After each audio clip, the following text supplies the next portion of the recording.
Ready? Yes. Okay. I'd like to start today's debate in the quarterfinals with the proposition of the first speaker to present their case.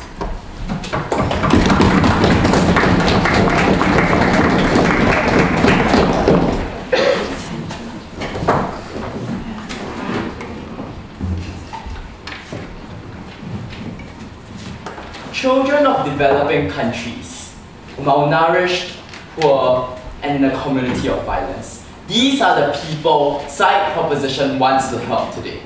So what exactly are we talking about when we talk about developing countries? We are talking about countries that have been officially listed as LEDCs or MEDCs by organizations like the World Bank or IMF.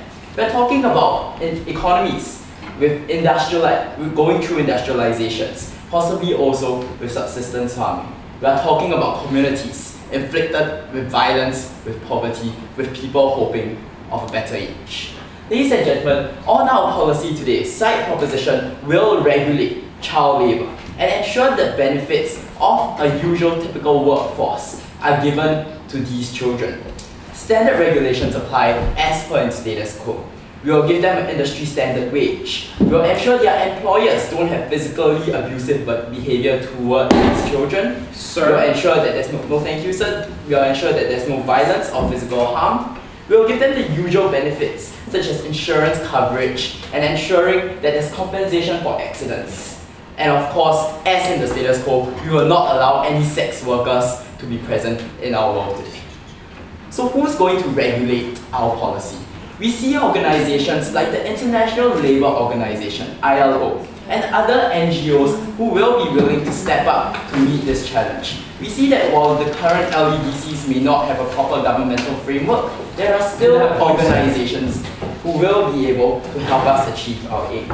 We would also like to point out that our policy is not mutually exclusive to the whole idea of education. We believe that these two can stand hand in hand together, and we believe that child labour still offers a few benefits which are inherently beneficial to these people in developing countries. No thank yous.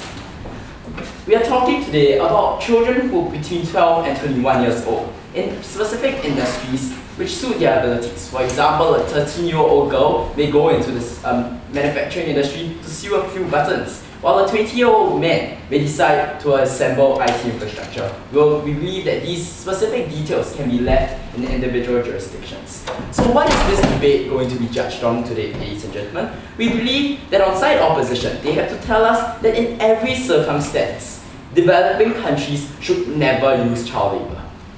Our side disputes that burden, and we believe that on our side, we will show you there are some circumstances in which using child labour has a few inherent benefits, which makes it viable and beneficial for us to do so. Side proposition will bring you 3 lines of logic today. First, on how child labour protects the quality of life and children's welfare. Second, on how child labour benefits the nation as a whole. And my second speaker will talk to you about how child labour improves international relations with regard to labour law. Yes, sir. How does your model work in so many countries which are very poor, which your model cannot? No, sir, we see that there are countries like Indonesia, like the Philippines, in which we have less economically developed countries, but there are still multinational organizations who go in, who still create a demand for these services. We don't see that there's a problem with the demand for the services today, and we believe that our organizations like the ILO will be able to achieve the aim of regulation. We don't see how that point stands. So let me move on quickly to my first point on the quality of life. We believe in 2 things today. Firstly, that of protecting children, and secondly, that of child labour.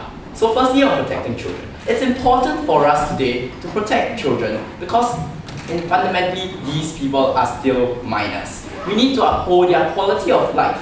And as per Maslow's hierarchy of needs, right, the fundamental rights of a human needs to be upheld before they can move on to express things like their further identity, before they are able to move on and do more beneficial things and develop themselves. We believe this is specifically important for children in developed nations because they currently are in situations and circumstances which are not necessarily favourable. So we need to uphold this quality of life. And the other right we need to uphold a basic quality of life before other rights can come into play. We believe in developing countries, child labour is able to meet this need because currently these children have no food, they have no water, and they live in a community of violence. Yet, in the streets of Philippines, gang fights happen every single day because children do not have things to do and they are hanging around in society, mixing with bad company. We believe that child labor can solve this problem today, and because this suffering is so widespread that it compromises the quality of life, we believe that child labor is a viable and practical solution to this aim. So how does child labor help, ladies and gentlemen? We see that child labor provides children with broken families, impoverished children, with things like occupation, a consistent lifestyle, and a steady income. With stability, they can then look beyond pure survival needs and look towards a better future tomorrow. Child labor also provides vocational training, in that it provides useful life skills and vocational skills. How is this important? It allows them to be attractive to the industry workforce in their future. Currently, these people are stuck in a poverty cycle in which if they live on farms in their poor families, they are unable to break out of this poverty cycle. In the long-term considerations, we must ensure that these people have the skills necessary to move on into the workforce and become a better person and be able to express themselves freely.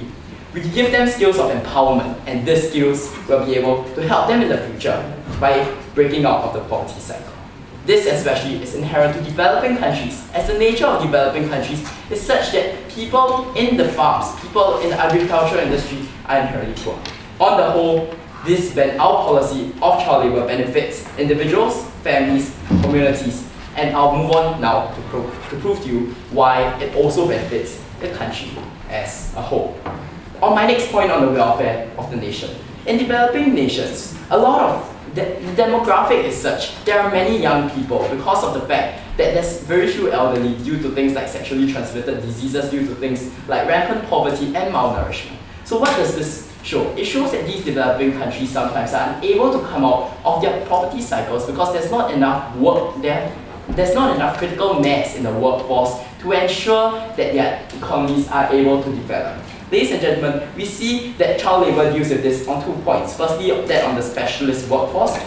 It ensures that children with specific abilities and skills are able to go into industries to help aid these industries and also participate in the development of the economies of this country. In addition, this benefits the economy because of a comparative advantage, because these industries, by the very fact that child labor ensures vocational training and ensures they have the basic skill sets to enter things like the manufacturing industry. And these children will then be relevant to the industries and they'll be able to contribute to the country. Ladies and gentlemen, because child labor benefits the quality and cost of manufacturing in developing nations, it will allow us as a country to move ahead economically. Because of this, ladies and gentlemen, we see that child labor as a whole is beneficial to these developing nations because one, it helps the individual children. It keeps them out of a community of violence by providing them stability and job skills. It helps communities and families by ensuring a stable income to these children.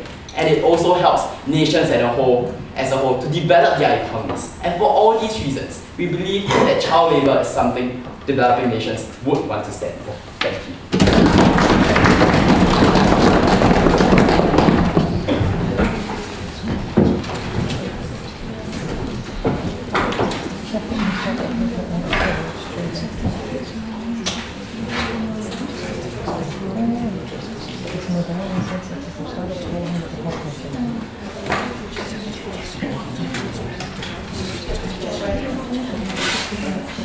Will we have the first off presenter, please?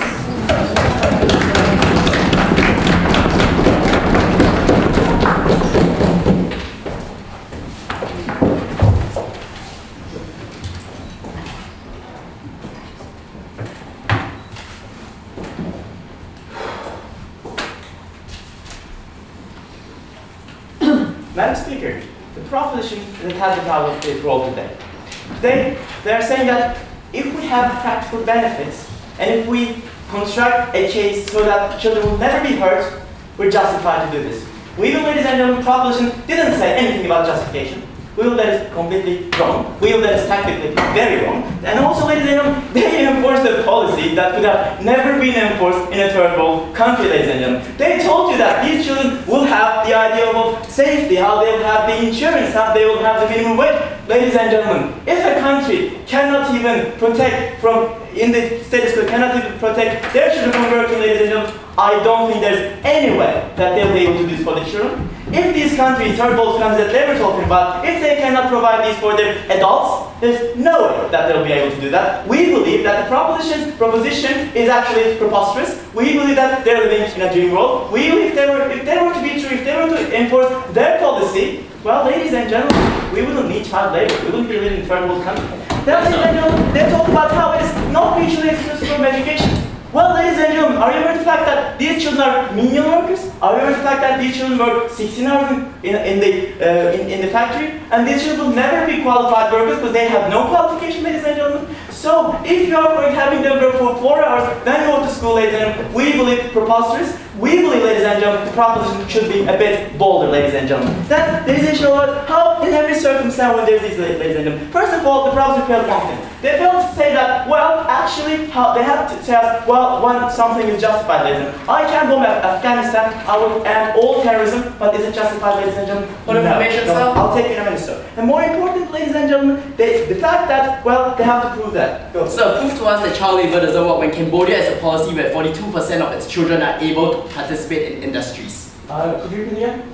So prove to us that child labor doesn't work when Cambodia has 42% of its children in industries. Okay, sir, first of all you need to prove how it is principally correct. You have to prove us how this doesn't harm children. And third, ladies and gentlemen, well, Cambodia doesn't actually lack adult workers. They prefer child workers because it's cheaper. So if you say that we're going to have all these benefits, all these health care, then why would a person actually choose to have a children working for them? That they talk about protecting the children. First of all, they live in a dream world. They can never have a world where they can actually ensure the child's protection, how there will be good working condition. That is absolutely lie. They can't even provide this for adults. And then how there's a basic quality of life and children. Well, ladies and gentlemen, firstly, they work for a very, very small amount. They work for example, $1 per day. We believe that is not going to change anything. And if actually their thing works, if actually the state is very, very powerful, well, why don't they just give the food to children, ladies and gentlemen? Because that means that the state actually is failing one of their duties. And more importantly, ladies and gentlemen, children will lose a lot when they are when they will be grown up. Why, ladies and gentlemen? Because they will not have the childhood, they will not have the education, and more importantly, ladies and gentlemen, these people work in factories, completely against their development, completely against the bone structure of development, and how the actual physical stress would actually inherently provide them from development. And then they talk about the quality of life, that ladies and gentlemen is not saying, and they talk about how these children will be actually positive contribution to workforce. First of all, they have to explain us why we cannot do that with education. And second, ladies and gentlemen, they completely oversee the fact that, well, we usually use children in menial work. Why? Because it is cheap. Why? Because it doesn't need education. Why? It is more profitable. And then they talk about how there are benefits to country, how there are information, sir, so how people will get richer and richer and richer. First of all, ladies and gentlemen, with such a low wage, you get poor, you stay poor, ladies and gentlemen. And secondly, the fact is that in those countries, well, there are jobless people, there are jobless adults, and they just prefer child worker because it's cheaper. And if they can just prove you that having a cheaper child worker is better, they do so, but they have never done so, and they fail to justify this. They have failed to justify this in a mean that, for example, England will accept that Nigeria is right to have a child worker, and England will not condemn them, because they have to prove us how on legal democratic principles this is justified. If not, they're not going to win anything today. Now, there's the issue, on to my arguments. I'll talk about first how this is a contract of employment and how we have duty to reach it, and then I'll talk about how state's responsibility is there and how if we fail to do so, we're actually not doing our job. So, first the idea onto the idea of how child labor is a contract and how we as states have the duty to stop them. We, ladies and gentlemen, believe that states have a principal obligation to stop contracts that are harm society. Like, for example, volunteer sale of oneself to slavery, mutual cannibalism, something like that. So ladies and gentlemen, what are three criteria on which we judge a contract and whether we are able to actually break it? Well, free will, the idea of bargaining power, and the harm to society, ladies and gentlemen. First of all, the idea of free will. A person has to sign a contract with free will. They should not be forced, and they should be aware of the consequences of that contract, ladies and gentlemen. So, Now, why this doesn't happen, why we cannot have the children go there and work and sign an employment contract. First of all, these children are under the age of 18. We accept them to have an irrational will, and then they actually are, well, pressured by their parents. They actually, their parents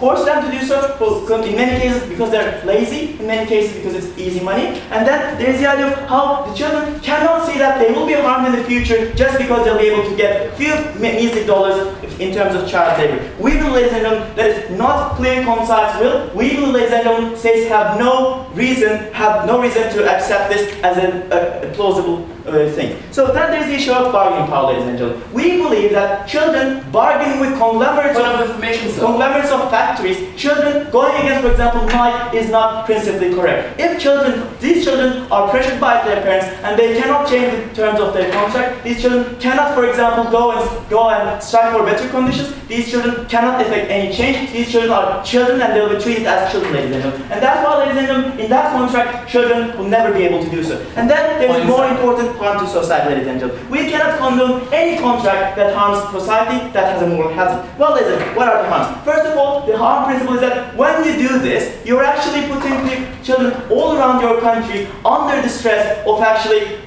having their development harmed. You're risking that for many children because well, they're dreaming. Then there's the issue of how moral hazard there is, well, ladies and gentlemen. People will believe that children are actually a way of getting money. They'll be having more children. Why? Because, well, actually children will get more work because it's cheaper, and then, ladies and gentlemen, families will have more money, and then, ladies and gentlemen, actually people will be seeing their children and money, and so on and so forth. So, ladies and gentlemen, on two graphs, actually, I've proven you how we have no reason to accept this as a contract. Then there's a state's responsibility to protect children, and how we cannot put our citizens under burden when we fail to do our job. Well, ladies and gentlemen, we believe that all states have the duty to protect their children, ladies and gentlemen. And we as humanity believe that there are some certain human things that has to be completed for every single person. You have a right to live, bodily integrity, and how you have a right to education, ladies and gentlemen. Here, the state fails to provide an area for a child to grow. The state here, and they say that the state actually has the power to do so. In here, the state actually fails to provide child nourishment, and then child is forced to work in order to get nourishment, ladies and gentlemen. We believe this is actually a primitive of the state, and if the state actually fails to provide this for the child, actually, it is the state's fault, ladies and gentlemen. And if the states try to mitigate one of their faults by actually putting the victims in more of pressure, ladies and gentlemen, we believe that is principally wrong. So I've told you how their case is practically improcedurous, and then I've proven you how our case is principally right and practically right. On all those grounds, we're on the opposition, ladies and gentlemen.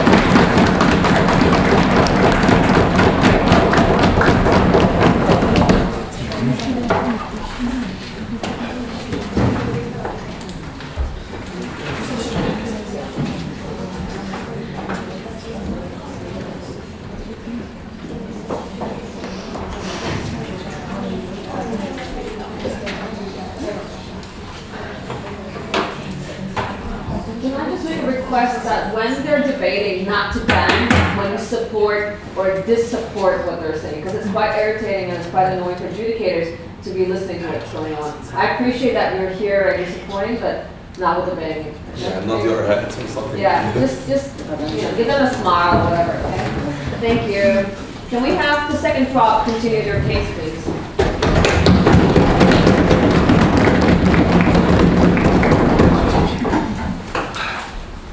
For a side that claims that practical benefits or that we are living in a dream world, they haven't really been thinking. What happens if there is no child labor? They seem to think that if children in Somalia don't work in a factory, they'll have a nice fuzzy home to go to, that they will have a childhood and education. That's not the case. This is a choice between poverty or more poverty, not a choice between a decent factory job and a warm fuzzy home in the countryside. They don't understand that without child labor, there is no way for these children to seek a better life for themselves. They are the ones who are not living in reality. So the three main points of contention that I have for the House today are, first of all, what is our burden? Is it enough for us to prove practical benefits? And we say yes. Second of all, will our policy work? Finally, what are the substantive clashes that have come out in both the first speakers? on the idea of whether or not practical benefits are enough. We say they are, because it doesn't matter if you have some sort of principle justification. As you concede, the state in these kinds of countries are sometimes a bit shoddy, so they honestly don't really care about the burden of the state. Furthermore, we say that there are some things that are more important than whatever fluffy principles you have. It is called children getting a better life. They have never disputed to us that our policy will bring out benefits for these children, enabling them to get an education, paying for their education, paying for the warm fuzzy home that you want these children to have. Because frankly, you haven't proposed an alternative. Side opposition has not proposed an alternative for children to get a better life. So we say, if we can give children a better life, why not? So, second of all, will our policy actually work? Now they tell us that, no thank you sir, that poor countries don't have the rule of law required or the civilian infrastructure required to establish the kind of policy we want. Now, we say that even if they don't, which is not saying that they do, they don't rather, we provide them with an overarching direction and a framework. We tell these countries, look, you're going to have child labor in your country anyways. Here are some of the protections that you can take. Here are some of the policy measures that you can implement. And we've brought to you the idea that international organizations can help them with this. We bring you the example of the International Labour Organization. If these countries cannot handle it, if they need help, we are here to provide it for them. Well, they do nothing. Furthermore, they talk about how international organizations might not be let in. But I'll tell you later on in my substantive how allowing child labor or having child labor according to our policy will make them more likely to accept international cooperation. And then they tell us that, no thank you sir, and then they haven't really touched our substantive about how children will be able to improve their lives and the nation will have a better economy. All they've been talking about is sob stories of how children will work 16 hours a day in mines for low wages. Now, we'd like to dispute this piece by piece.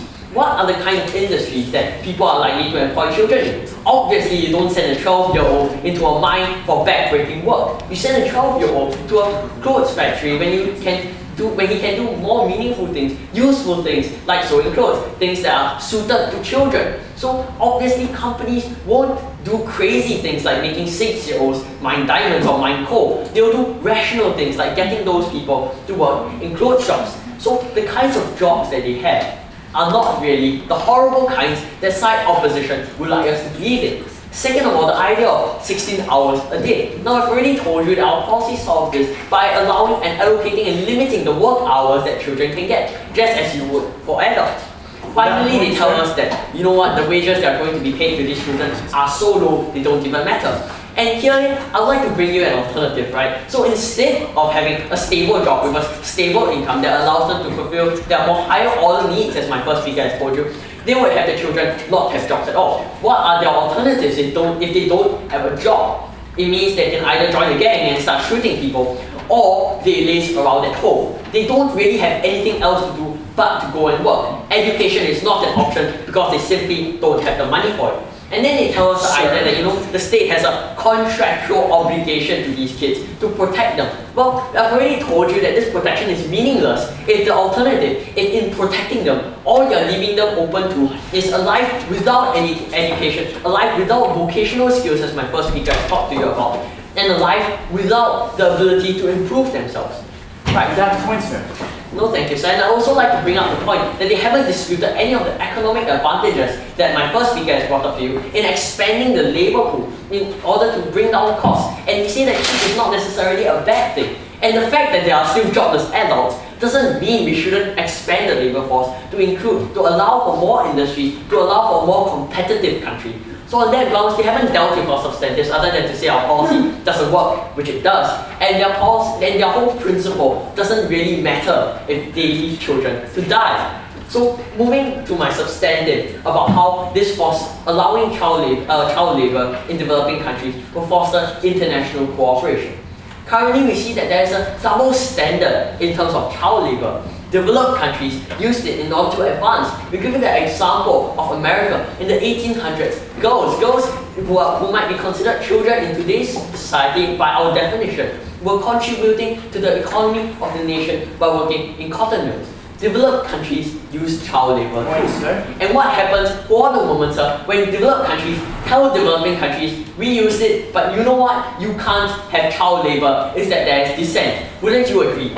Well, sir, actually, in terms of principle, for example, we as Western liberal democracies neglect to engage with these countries because we believe what they're doing is principally wrong. Oh yes. So you would ignore these countries, use them in the cesspool of their own violence and poverty, and you would ignore them and carry on with your Western liberal democracies while the children in these poor countries die because you refuse to engage them. Well done, you let children die. For the sake of your principles, you would have no regulation at all. You would entirely ignore all developing countries and say, to hell with it, because the children there can die. Let's sit in our comfortable chairs and talk about principles. No, ladies and gentlemen, we believe in cooperation, in developed countries reaching out to developing countries, in being able to tap on the wealth of experience that developed countries have. So moving back to my substantive, what you have is that developed countries tell developing countries, no, you cannot do this, no, you cannot do that, and developing countries see the hypocrisy. They see that developed countries have done this before and they refuse to accept that they cannot do it as well. So what happens is that developing countries, as you rightly pointed out in your point of information, become distant from developed countries. They are unwilling to cooperate with them, unwilling to establish the laws that might be put in place in order to protect children in these developing countries. But what happens when you allow child labor is you remove this double standard. You even allow developing countries to tap on the experience of developed countries. Maybe America didn't have enough protection for those girls in the cotton mill, which is why the suffragette movement was born. We can skip all that strife and all that social tension and just implement the laws to begin with. So it means that developing countries are more willing to cooperate with developed countries to implement precisely the sort of labor protections and the sort of liberal democracy democratic principles that they want. So rather than ignore developing countries, we should engage with them. We should allow them to use child labor, and we should bring them into the fold of the international community whereby they can protect the children. For the protection of children, to save their lives, you have to go with side proposition.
Okay, ladies and gentlemen, today what Team Talking is talking about Nigeria, Congo, Cambodia, where people are very unemployed, more than 30% of the society is employed. And they, as a solution, as a development of opportunity, they come up with child labor. So what we say is that, ladies and gentlemen, if child labor is so great, if cheap labor is so great, ladies and gentlemen, why are you not making able to work for the grown-ups, which are the most of the percentage is unemployed, ladies and gentlemen? Because of this fact, ladies and gentlemen, people are actually poor and poorer, and that's why the children are also poor, ladies and gentlemen.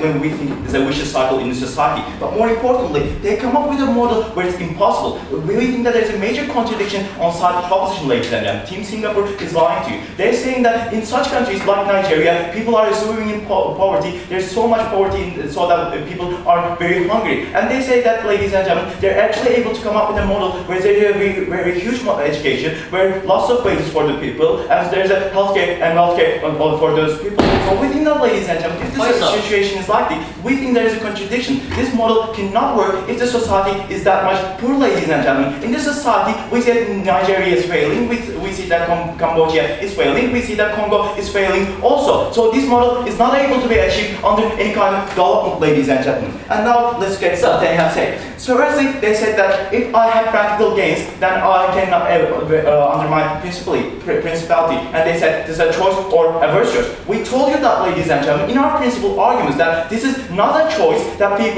actually children are able to make because of the harm to society, because of we told you that it's against the values of the government because of the contract matters. And thirdly, these are obviously under impaired will. So that's why, ladies and gentlemen, these people are not able to decide. And they say that they never actually engage with our principal matters. They only say that practical benefit. We told you that, ladies and gentlemen, if I were able to bomb all of the Middle East in the status quo, I am not, because of the principal matters. Maybe I am going to gain lots of things, but because of the principal matters, I can never do that. I can never harm a person. And ladies and gentlemen, that's why our principal engagement on side opposition actually stays. But because of the fact that they refuse to rebut this fact, ladies and gentlemen, and we think that's very easy for the team Singapore. And they said that, ladies and gentlemen, we're going to give rational jobs for these people. And we don't think that there's no rational jobs in Congo or Nigeria. Even while we storm iron, ladies and gentlemen, people are able to get cancer. These people are obviously going to go and work in very bad places, ladies and gentlemen. Because of their underage, because of they're not actually developed, we think that every kind of job is going to be very harmful in the society. And that's why, ladies and gentlemen, in the developed countries, people and children are not able to work because we think that is going to harm them. And more importantly, they talk about how they're actually going to change the society. We told you that, ladies and gentlemen, if I gain less than $1 each day, then I'm not going to be actually improving that much, ladies and gentlemen. That's a lie on Team Singapore. We don't think that actually less than $1 each day is going to change everything in a child's life, ladies and gentlemen. And that's why, and more importantly, they talk about the short-term benefits. But we told you that, ladies and gentlemen, if I work in the status quo, that when I'm older, when I'm 40, ladies and gentlemen, I'm going to be suffering from lots of very health insufficiencies. And that's why, ladies and gentlemen, we think that is going to create worse situation in the status quo. And also we're going to tell that with education we're actually able to improve. Go. So how will a family living on less than $1 a day be able to afford education? Okay,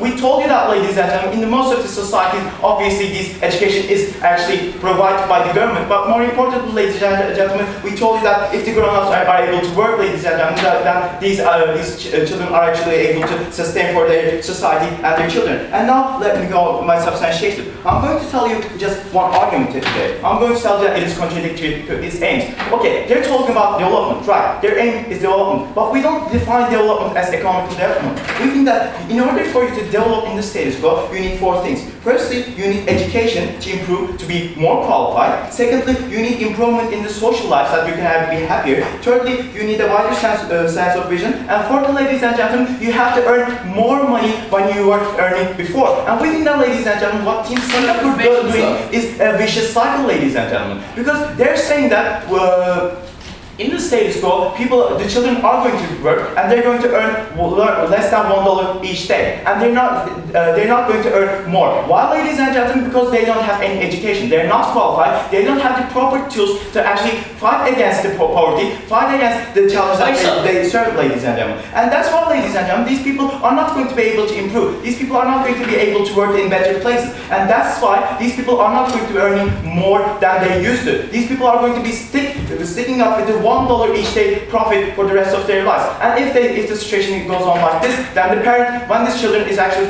becoming a parent, still $1, then that children is going to still earn $1. So we think that, ladies and gentlemen, this is a vicious cycle. We don't think that actually there's an improvement in the social life, because these people eventually get stuck with $1 each day. And ladies and gentlemen, in these kind of societies, poor people also stay poor. Let me talk about China. China, cheap labor, underdeveloped child labor. What happened in China, ladies and gentlemen? We don't think that China is a developed country yet, because still they're developing. Why? Because most of the society is very poor, ladies and gentlemen. Because most of the society is not able to improve. Most of the society is not educated. Most of the society is a child labor, or they're not educated. And that's why, ladies and gentlemen, these people are not able to improve themselves. These people are not able to go and work in much more qualified places. And that's why, ladies and gentlemen, China is it's still the same place like 10 years ago. So also, if I don't provide the proper tools, we don't think that there's going to be much more economical benefit. So we think that, ladies and gentlemen, how am I going to actually earn more practical benefit? We think that is going to be because of education. If I'm educated, I'm more qualified, I have better standards, I am able to create more new opportunities, and I can actually work in better places in the society like Europe did. Okay, ladies and gentlemen, let's look at how these are actually working in the status quo. Okay, if I'm more qualified, if I'm more educated, if I have maths, if I have the basic skills in order for a natural life, ladies and gentlemen, then I am more qualified, and thus I am able to do much more jobs relative to others, ladies and gentlemen. If I am able to do much more jobs, if I'm more qualified, then this means that, ladies and gentlemen, I'm going to earn more money. I'm not going to be earning $1 each day, every day, like they told you. I'm going to be sacrificing my education years, and I'm going to be earning much more money in this when I'm actually growing up, ladies and gentlemen, because I'm more qualified, I'm able to do much more work, I'm more qualified, and that's why, ladies and gentlemen, in the status quo, I'm going to be earning much more. So let's compare what they're saying and what we're saying, ladies and gentlemen. They're saying that in short term, I am going to be able to earn money, but we said that, ladies and gentlemen, in the long term, you'll be actually earning much more money through education, and it's important for these children to actually get a proper education, because in their case, they're not actually able to get a proper education. Why? Because these people are working and toiling, ladies and gentlemen, but more importantly, they're not able to actually have time for it. So, ladies and gentlemen, what they aim in this today mess was a practical benefit to make people, every single person in the society, richer. But what we say is that, ladies and gentlemen, if we stick up, if we actually provide an education for these children, these people are going to be more educated, more richer in the status quo. And thus, ladies and gentlemen, this is the reason why Europe was actually better, because they have education. What I have told you today, contradicting model, and we told you that why grown-ups are not working, but more importantly, we told that it is contradictory to its aims. I am able to get more money if I'm working, if I'm educated, ladies and gentlemen. Thank you.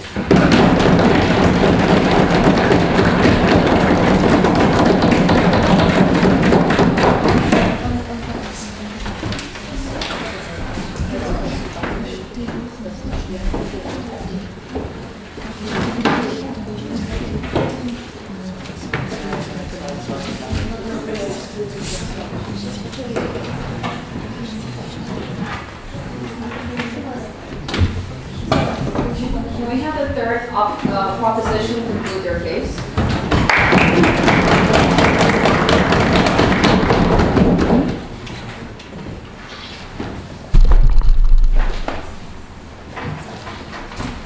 The opposition thinks we don't have any principle today. I'll tell you what's our principle. Our principle is what's best for the child, because that's what's important. And they need to recognize it, and I'll show you why our case best supports it. And I'll show you this on two main tiers. Firstly, I'll show you how do we best ensure that the welfare of the child is protected, and secondly, I'll show you why child labor is necessary in third world countries. But before I move on to that, I'd like to point out that they have not in any way in their second speaker rebutted my second speaker's substantive on why you cannot deny developing nations child labor, because that is detrimental to international relations. It will make these developing nations unhappy, as they will find the developed nations as hypocrites, as people who do not want them to actually develop. And this will hinder international cooperation in the future. This is something they need to deal with in their third speech.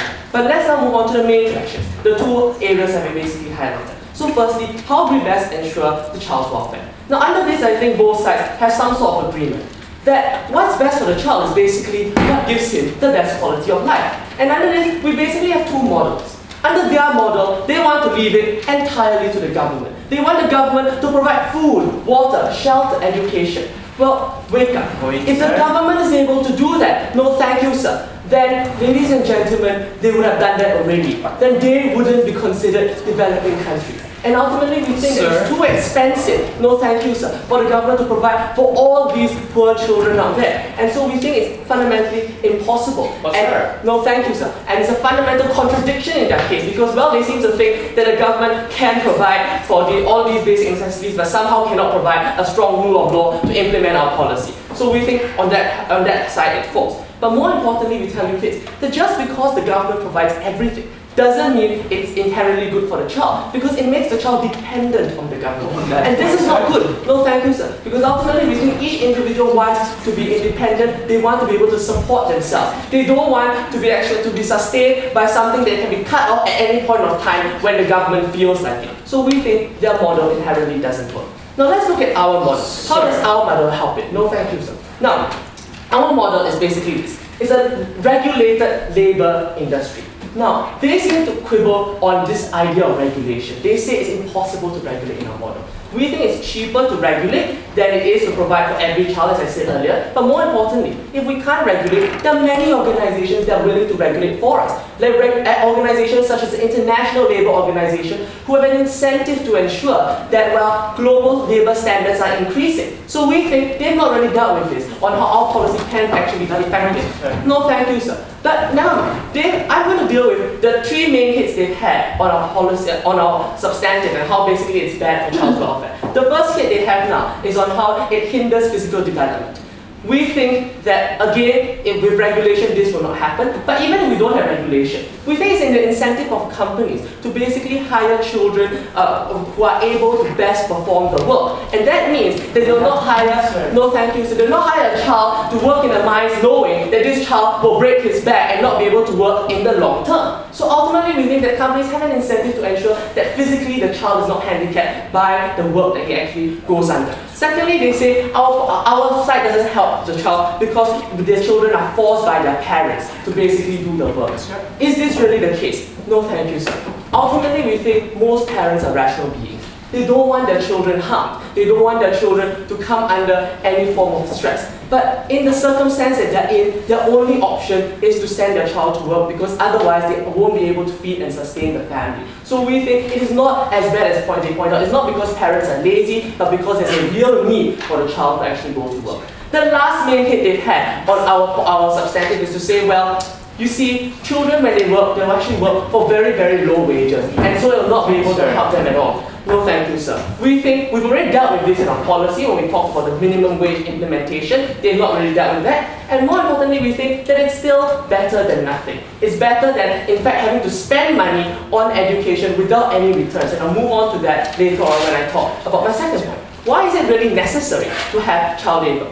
And I'm going to deal with this on three main layers of analysis. The first thing I'm going to talk about is that of the demographics of third world nations. Now, what are these demographics? I'll give you two key properties. The first property is that developing nations have a large amount of a young population. They have many, many children within the nation. And hence the only way they can be economically productive is if these children actually go to work. And we think that it's the only way that the families are going to be able to support themselves.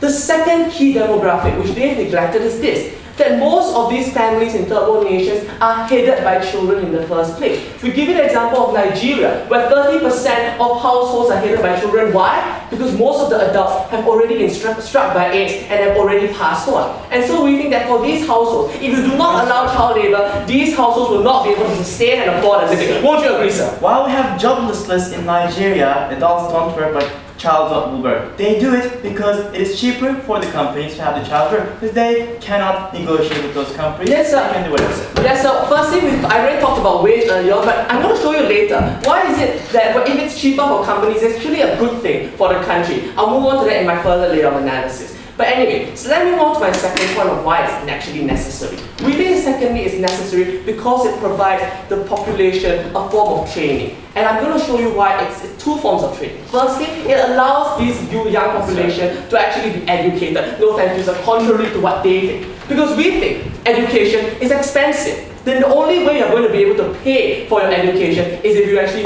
work for it. And that is what we propose, that you actually earn some money so that you're able to sustain your own education. We think education and labour is not mutually exclusive. In fact, they come hand in hand. In fact, they work for each other. No thank you, sir. But more importantly, we tell you this, that it's not all about theory education, which is important in these developing nations. What's important is a form of vocational education, whereby you have hands-on practice to actually learn the skills. And that is why we think that what developing nations need is for their population to learn how to run machines in the factory, to learn how basically to sew, etc., etc. And the only way you can do this is if you put them in the labor force such that they receive such vocational training. And in fact, we say that if you do it earlier, they'll be able to learn the skills faster, and hence they'll be able to progress higher in the ladder in the future and in the long term. So we think it's in fact better for them in the future as well if they do vocational training early. Let's move on to the last idea on how it's actually necessary for the economic development of the country. And we think it's necessary, firstly, because it provides a specialist form of labor. And this is something they've not really dealt with. We've shown you how children have certain characteristics, such as having nimble fingers, such as having the flexibility to learn, and how this is inherently useful for many companies, and hence that's why they want to actually come into countries with child labor. Secondly, we said the child labor is slightly cheaper than, other forms of adult labor. And this is a good thing, because then more countries will want to invest in more companies want to invest in the country, and will basically allow the country to grow in the long term. So we're looking at long-term benefits here from such investments from other companies all over the world when you actually have child labor within the country. So ultimately, I've shown you a few things. I've shown you firstly that child labor is in fact consistent with the principle of ensuring the quality of life of children is satisfied. Secondly, it's necessary for the country we are talking about. And lastly, it can work in our model. Go with second position.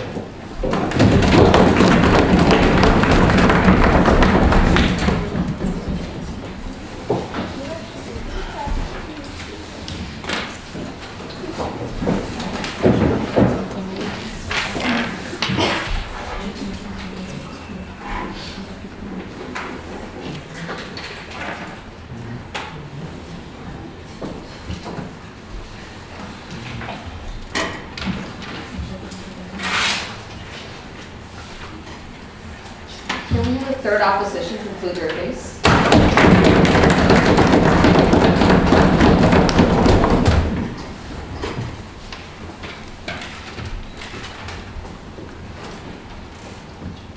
Starting my case, I'd like to address perhaps the most obvious and one of the most ridiculous things that Team Proposition has brought forward and asked for immediate response. So I'm giving it very immediate. They said that child labor is somehow going to encourage international cooperation because people will be more likely to invest in these countries. This is the most ridiculous thing, one of the most ridiculous things, let's say, I've ever heard in my life. You're not going to convince any of the UN states, not going to convince America, England to invest in your country because you're breaking you're not giving the children the rights they stand for, ladies and gentlemen. Britain is not going to invest in a state that says, hey, you should invest in us because we make our children work like dogs. That's ridiculous, ladies and gentlemen. The things I'm going to look at in this debate are the main flashpoints, which I think were, firstly, their model, and secondly, the benefits that they offered. And thirdly, I'm going to look at how Team Opposition, no thank you sir, Team Opposition comes off as stronger at the end of the debate. Now let's get on to this idea of the model. Team Proposition's model today was one of the most unbelievable and most far-fetched of models that I've ever heard. First of all, ladies and gentlemen, we know that in underdeveloped countries, there's a great problem of unemployment. There's a great number of adults that are left jobless, that can't work, and people are exploiting children because they're easier to coerce, because they make for cheaper labor. The point that all the adults in, I don't know, Cambodia are dead because of AIDS is simply ridiculous, ladies and gentlemen. And going on further into this model, we start to spot a contradiction, ladies and gentlemen. What the contradiction that they made was that they say that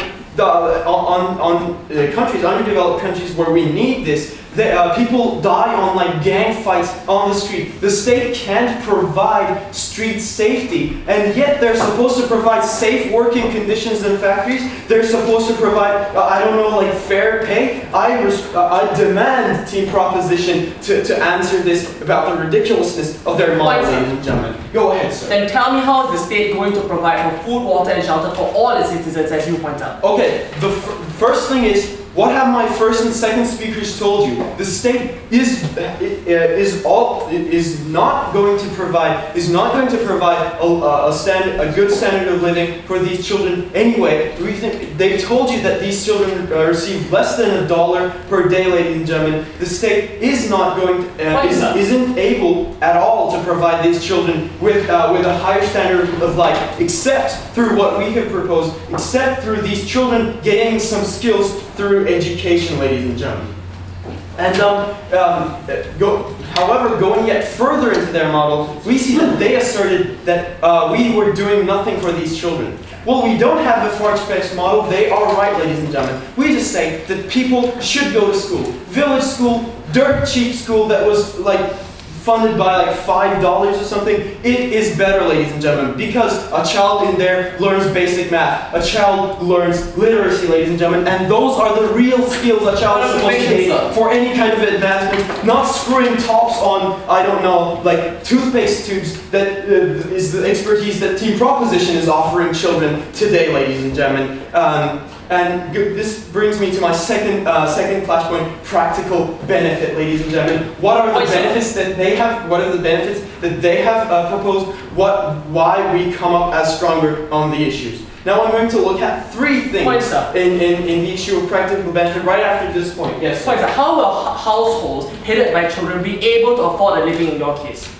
Okay. First of all, I just responded to the same question, ladies and gentlemen. I just responded to the exact same question by saying, if these children keep on getting $1 a day, ladies and gentlemen, they still aren't affording much.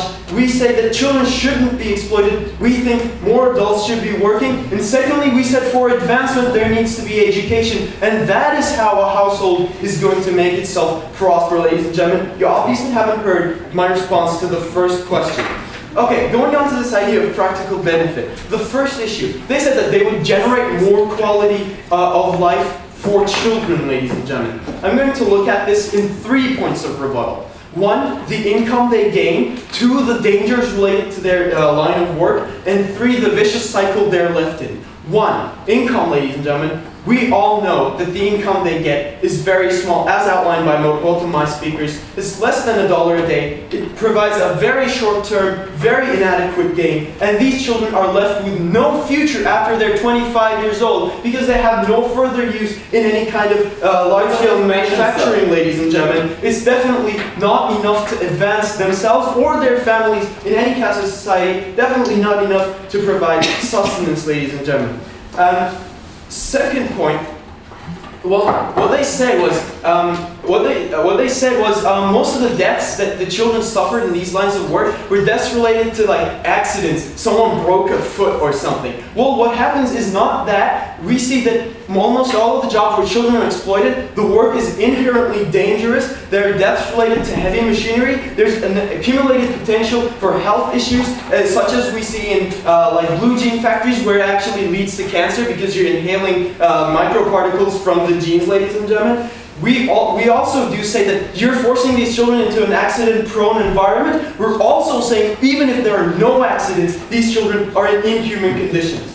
And that is why, ladies and gentlemen, there is a vicious cycle. Those people don't get enough money, these people don't get enough skills to advance, and they keep dying in the factories. Now the second point of rebuttal, the second point I wish to make about the practical benefit.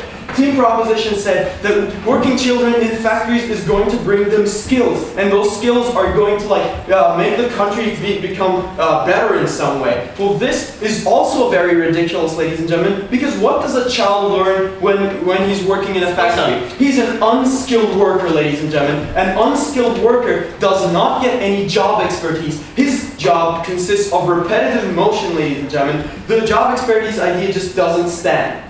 And Another thing, the final point I wish to make about this is the income for the state and development, ladies and gentlemen.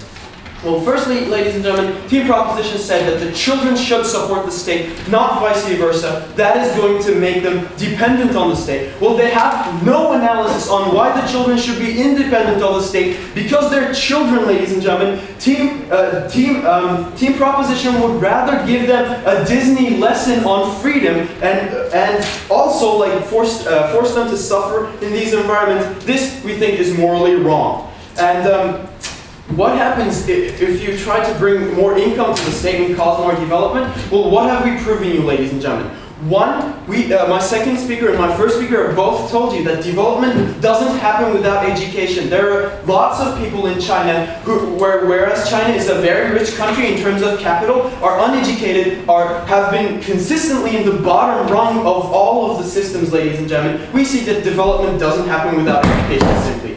And secondly, ladies and gentlemen, we see that children are forced into work and that education is not an option for these children. And we come back to the idea of that there is a vicious cycle and there is no advancement related to increase in skill. So what have we told you, ladies and gentlemen? We say that in principle, we shouldn't exploit children because they don't have free will, ladies and gentlemen. We say that in principle, we shouldn't force them to live short and bad lives. And we say in practicality, the team proposition isn't offering much at all, ladies and gentlemen. And that's why we should oppose.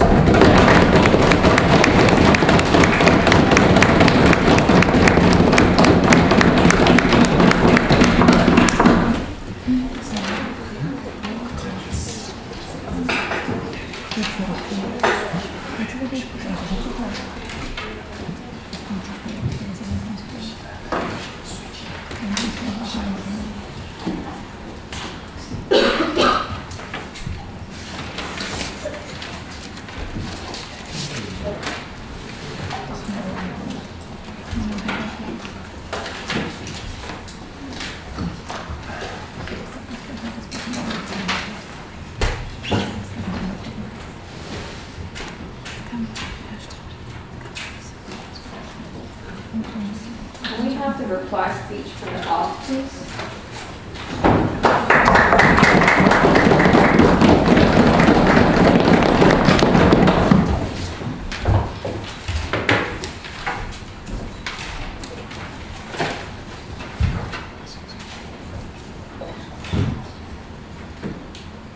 Today we have a proposition saying that, you know what, it's not bad. If we just take out all the factors in child labor that harm the children, we'll be okay.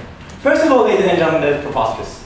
Child labor will have to happen in countries like they are proposing. Well, ladies and gentlemen, these countries cannot even protect their own citizens, let alone protecting the child me and love labor, ladies and gentlemen. So, ladies and gentlemen, their proposition doesn't work. And if it were to work, actually, ladies and gentlemen, it wouldn't be debatable. If there were no harm to child labor, then why debate it? Then, ladies and gentlemen, well, they had a utilitarian case built on this. Well, ladies and gentlemen, if they have a whole case built on this, if we refute them and say, you know what, it's not that bad, we believe that actually fails with their definition. So, ladies and gentlemen, they're talking about this in a state where they cannot even provide these things for adults, for safety of the country. Then they talk about how principle does not apply in this proposition. Actually, they did for a while, then they said, you know what, if we're utilitarian, it's okay. Well, ladies and gentlemen, no. We told you that, well, actually, if I bomb Afghanistan and eradicate all Al-Qaeda, we'll be okay. But it is not justified. We've told you how actually the justifications are very important. The fact is, the motion says justified. So they should have brought a little bit more of an analysis as to saying that, you know what, if we have utility, then we're justified, as to say why, even though we have some bad things, we'll be okay, it is okay. So ladies and gentlemen, well, actually, proposition, we're debating this motion. They were actually justifying this, that in terms of principle. Justify means justify is a principle rule, and you have to justify this on Western liberal democracy things. So, and they talked about that, and the proposition didn't know anything about child labor, ladies and gentlemen. They were lying to you. Child labor is there because it is cheaper. Because, well, there is it. But then we had a proposition plugging that hole, saying that, you know what, we'll give them minimum wage. But then they said, you know what, actually having them work for a little less is actually good. It is actually better. We believe, ladies and gentlemen, there is moral clash, contradiction, all those things, ladies and gentlemen. We believe, ladies and gentlemen, that proposition could have been bolder and told us why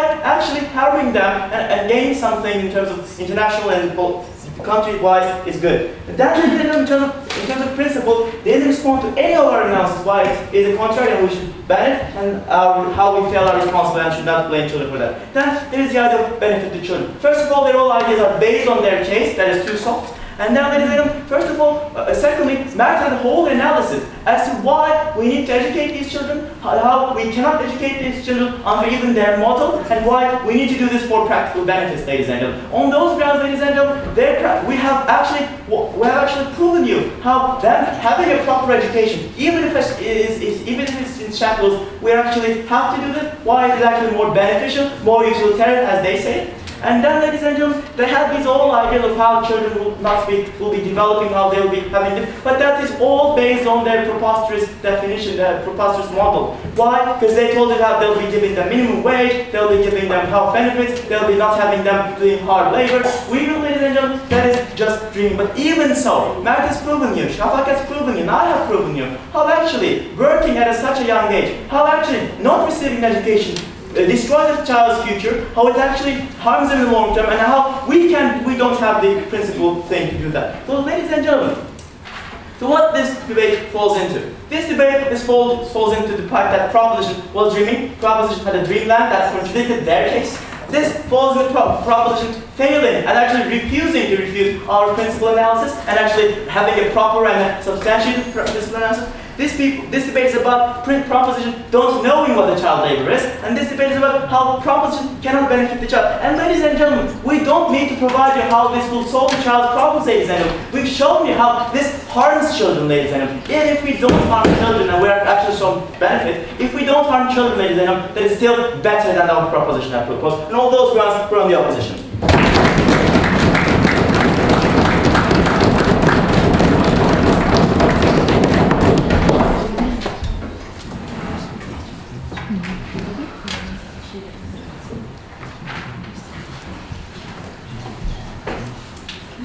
Can we have the proposition give the reply speech, please?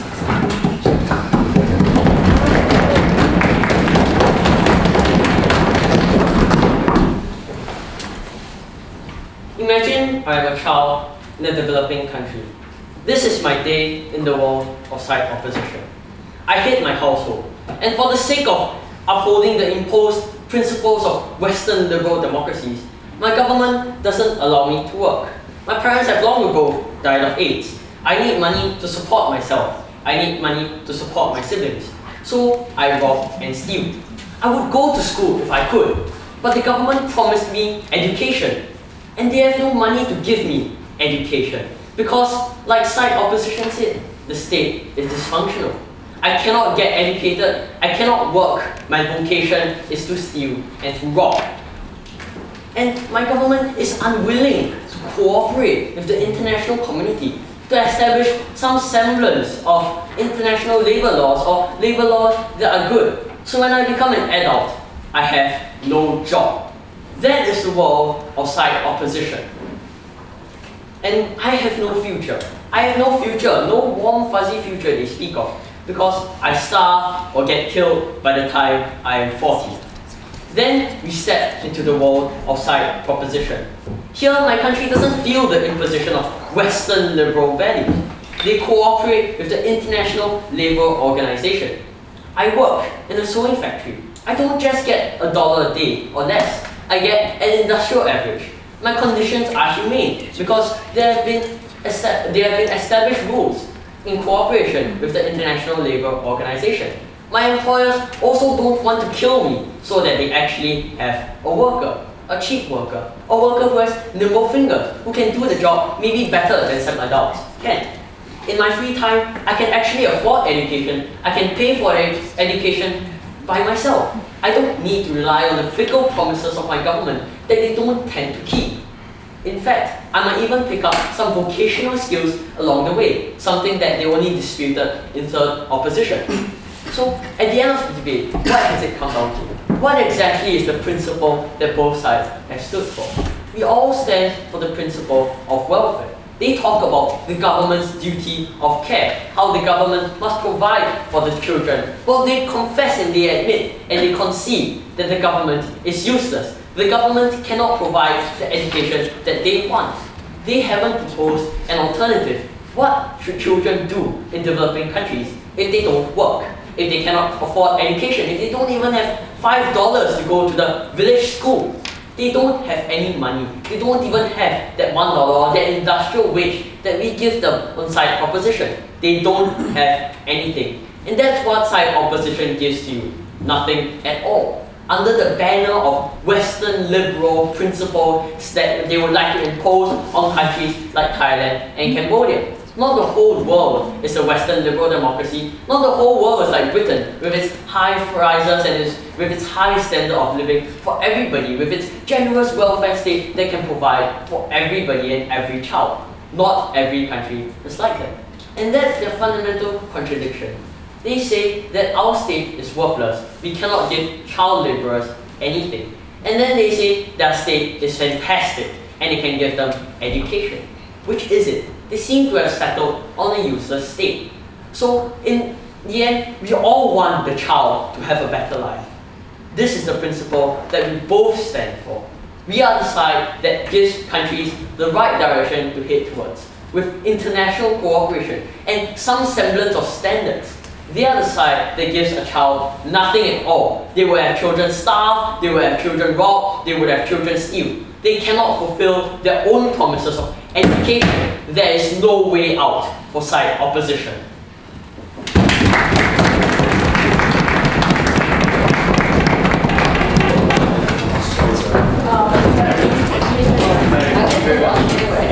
Okay. As usual, but you got all this. You should tell them.